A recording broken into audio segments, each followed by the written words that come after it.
Sorry.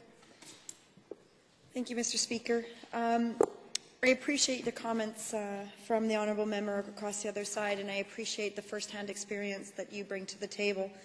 I'm speaking in favour of this amendment on a little different note, only because the Bowden Institution is located in my riding, and I have many, many friends who are correctional officers and who deal with this type of employment every single day. And one of the things that they constantly talk about is the average day. And the average day means that when they leave the house, they have to make sure every window, every door is locked. They have to make sure their children are walked safely to school, and that they have to make sure that they have no listed phone numbers, their addresses are not known, and then they head off to work to deal with some of the worst people that we don't really want to deal with. And that's their start of their day. Now, inside the prison system, I've visited, but never had an overnight stay, thankfully. But inside there, they have to deal with a multitude of events. Sometimes it's rape, sometimes it's stabbing, sometimes it's attempted murder, sometimes it's murder. Sometimes it's just the day-to-day denigration of these type of individuals, and they're constantly in that negative situation. And one of the things that they constantly tell me is that in their jobs, the requirements of their jobs is that they never really get the opportunity to see rehabilitation. And then when you're dealing with that day-to-day, that provides a stress level. And then they have an event. And there's a psychological stigma that is attached to corrections officers, as there is attached to many people in this field, that doesn't allow for them to step forward and say, this was the event that caused my trauma.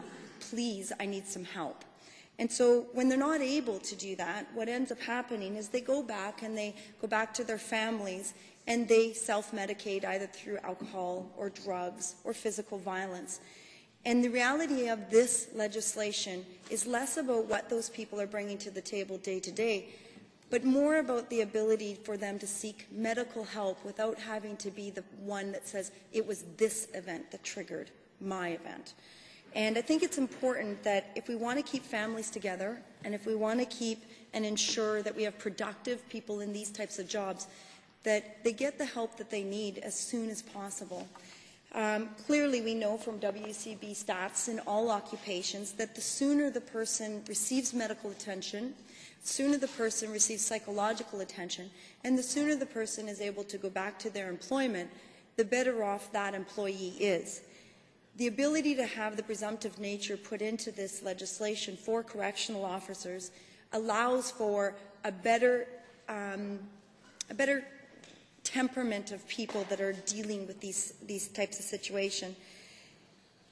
Another dilemma that we have here is whether or not to cover sheriffs. I know that the honourable member from Edmonton, Strathcona, has put forward sheriffs as well. I personally have a family member who is a sheriff, and on a pretty regular basis, his daily employment is not that much different than a police officer or a correctional officer, those sorts of things. He goes out every day putting his life on this line, and every day he doesn't know what he's going to run into, and he doesn't know what kind of serious incident that is going to affect him may be. The one thing that keeps coming up is that it's not necessarily the job that they do, it's that it's usually a multitude or a series of events that creates post-traumatic stress disorder. And when those series of events happen, then how do you know which event triggered your post-traumatic? And each one of these individual workers, they're doing their best for Albertans, they're keeping us safe, and they need to be acknowledged for that.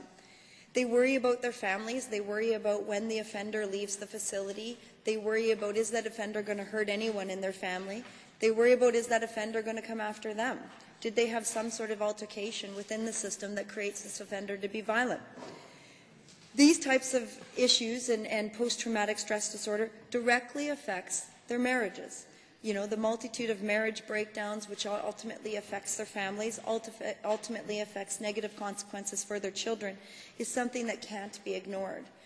And in reality, if we allowed these correctional officers to be included into this legislation, those officers could seek help immediately, resolve those issues, and get back to work sooner.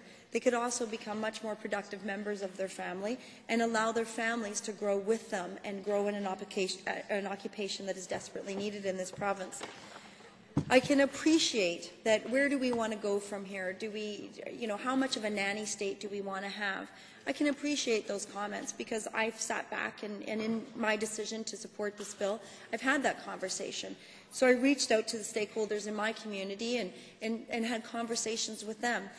And over and over and over again, the message that I heard was the clientele that we're dealing with, the type of events that we're dealing with, and the situation in which we deal with those definitely lead us to a higher amount of post-traumatic stress disorder. And so I think that going forward, the presumption is the right thing to do. I strongly believe that this government did, this bill is a good bill, and I would support this bill wholeheartedly, but I would ask that just to take a step back and take a look at correctional officers in your facilities, or in your communities, in your facilities, in your communities, and have a discussion with them about what they do on a day-to-day basis, and bring that back and strongly encourage them to support this amendment. Thank you.